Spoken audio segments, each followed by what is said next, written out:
We need to talk about the Chinese news media, the one right here in America. Hey, everybody, I'm Steve Green with Bill Whittle and Scott Ott, and this is Right Angle, brought to you by the members of BillWhittle.com. And gentlemen, we have seen, especially throughout the coronavirus crisis, that the American news media is increasingly taking the Chinese Party Communist line, or the Chinese Communist Party line, to be more exact, when it comes to dealing with Donald Trump. Now, you can say, well, they're not ideologically communist or anything like that. They're just in bed with Beijing. Well, effectively, I have to ask you, what's the difference? The reason this story came to my not my attention, I've been noticing it for a long time, but the reason I want to talk about it this week was a report that, believe it or not, NPR filed today based on somebody else's original recording about Mike Bloomberg and his news organization back in 2013. I'm going to read you guys straight from the story here. The headline says, Bloomberg killed news investigation into wealthy Chinese politicians, fired the reporter, the Bloomberg reporter working in China, then sought to silence his wife. Now, this next part's directly from the NPR report. 6 years ago, Bloomberg News killed an investigation into the wealth of Communist Party elites in China. Don't you love those wealthy commies? Fearful of repercussions by the Chinese government. The company, Bloomberg, successfully silenced the reporters involved, and it sought to keep the spouse of one of the reporters quiet, too. The author and journalist Lita Hong Fincher told NPR they, meaning Bloomberg, assumed that because I was the wife of their employee, I was the wife. I was just an appendage of their employee. I was not a human being, and that's how they treated her. And Bill, in addition to that, CNN appeared to take the position this week that describing the coronavirus as the Wuhan virus or the Chinese coronavirus is racist, but at a much different tone before the outbreak hit the U.S. And you can find headline after headline from CNN calling it the Chinese virus or the Wuhan virus. What do you do when the American news media essentially repeats the Communist Party line? Do you force them to register as agents of foreign influence?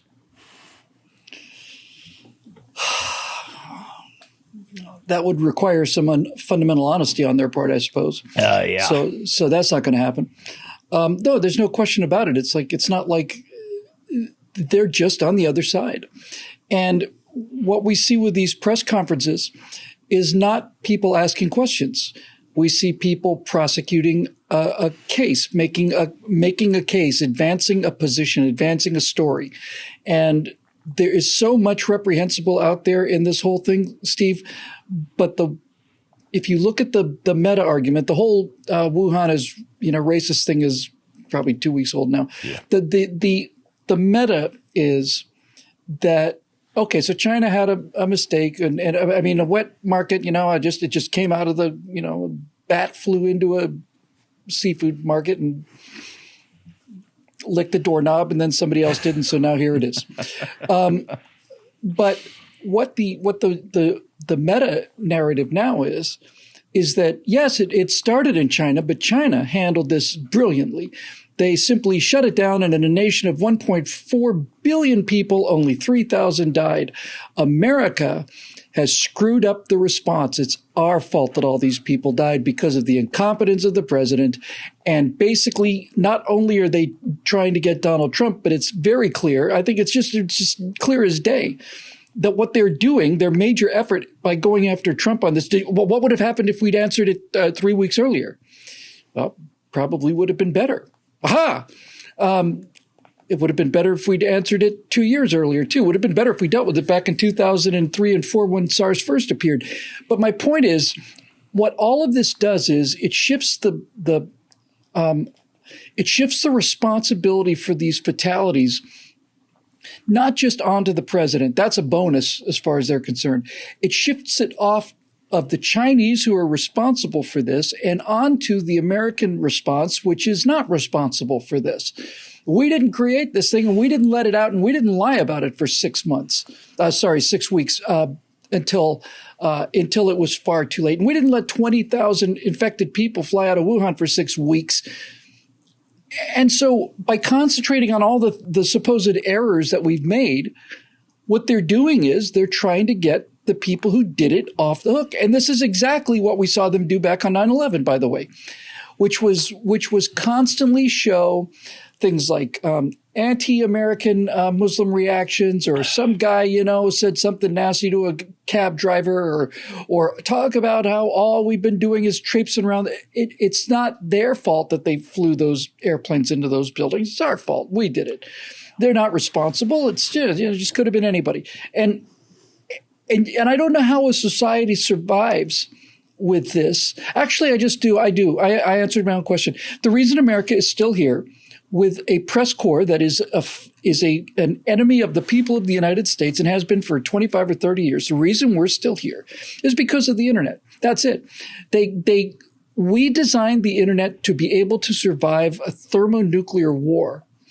And because it was so robust, it was able to survive this kind of financial and ideological control, and the signal will get out. Indeed. Scott, a couple more stories to reinforce my case here. Then I've got a question for you. The first one, actually, this one isn't a story. Something John Noonan said on Twitter, and I think Bill's going to talk about this on Right Angle next week. John Noonan's ex-Air Force guy. I've known him for a long time. He works on Capitol Hill now. He said, "Let this be yet another moment for journalism to take a hard look inward." And the reason I'm giving you this one, Scott, is you are a professionally trained journalist. To take a hard look inward and ask why trust in media has evaporated. For merely suggesting the possibility of lab origin of the coronavirus, barrels of ink was spilled in the American media, discrediting that notion from people in absolutely no position to make such judgments. And then we have a little thing. NBC News has probably been one of the most critical of Trump's response to coronavirus. But what NBC News doesn't say, and maybe this disclaimer should pop up on every single one of their stories, whether it's on the broadcast news or on the internet. But NBC is part of Universal, which is owned by Comcast, and Universal and Comcast are spending $3.3 billion building a theme park outside of Beijing. They hope to open it next year.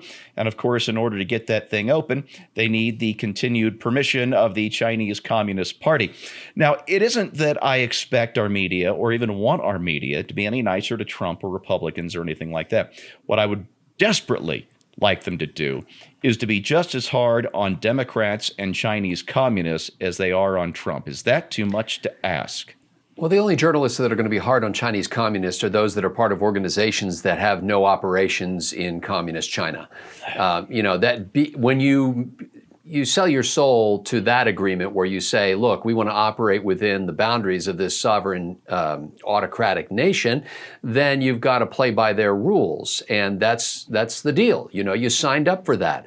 If you don't want to sign that deal and say, basically, I'm going to be subject to having minders with me when I go places, or having people trying to take a look at my stuff before it gets published, or having Chinese government officials lying to me and parroting some official line that they know is just not true, then you've got to agree to not be in the country, which means you're going to work through dissidents, you're going to work through reformers, you're going to have clandestine meetings with people who are not part of the official apparatus, and so you've got that part of it. That's why you're not going to get honest reporting about China.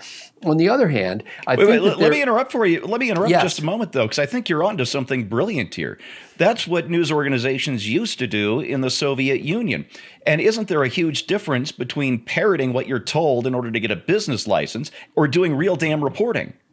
Well, there's a lot of crossover now. I mean, the news operation at most networks used to be considered a loss leader. It's kind of one of those things where they had to do it so that they had credibility, so that, by presenting an unbiased so-called newscast, then the, Federal Communications Commission would smile upon their license opportunities as they came up. They'd be providing something of public service. But that's different now. When you're talking about organizations that have news operations that are opening theme parks, I mean, that's there's a lot of crossover there. Are you going to go on the Chris Cuomo ride at the new Beijing land, Comcast land, or whatever it is? I think the other thing you have is that there is a genuine how do I say this? There's an antipathy between President Trump and the news media, but there's also a codependence between President Trump and the news media.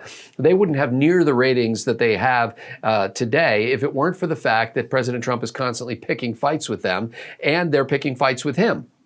And so they like to foster this. And so pretty much anybody who disagrees with President Trump has instant credibility with them. So if the World Health Organization, who, by the way, being a global organization, has instant credibility with a leftist news media operation, but in addition, if they seem to be in conflict with President Trump, then they're the good guys. If the Chinese Communist government seems to be in conflict with President Trump, they're the good guys. Whoever's disagreeing with President Trump must be the good guys and have that credibility. There's also a factor of anybody who's not from here must be smart. It's kind of like why corporations hire consultants to come in and basically interview their own people and then do a presentation about what their frontline people say is the problem in the organization.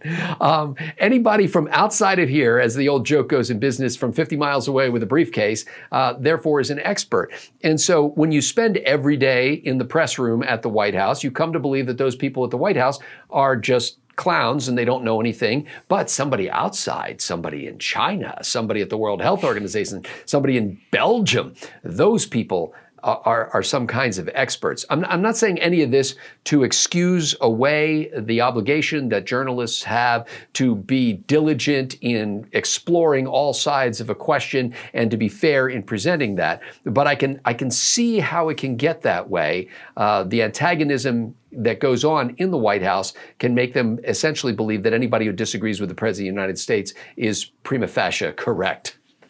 Hey, Steve, can I just add something to that? Please.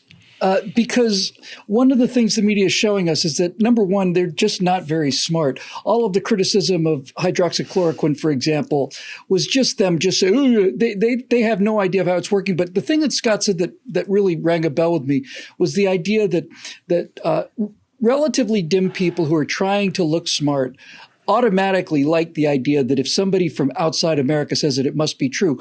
And the reason that I know that this works and that the news media is not very smart is because if you look at, for example, our paper towels, the label is in English and it's also in French, and it's in French everywhere. Our cat food is in English and in French. You look at the number of products that you have underneath your kitchen sink that has a French name with it, Châtelet. It's like, what is it? It's hand sanitizer, but it's also and it's like, oh, well, if it's in French, then it must be really good. And the French is one of the least popular Western languages in the world. What is? As French is one of the least spoken and most rapidly dying languages in the world. Precisely right. If it was a question of reach, it would be in Spanish, but it's not. I'm serious. You don't even realize it, but go into the kitchen and look at all of the products that are designed to sell to American housewives, generally speaking, and you will see that virtually everything is in French as well, because it gives it a certain, je ne sais quoi. I don't know Je ne what. sais quoi. Yes, I knew a girl who had that certain je ne sais quoi, but I didn't know what it was.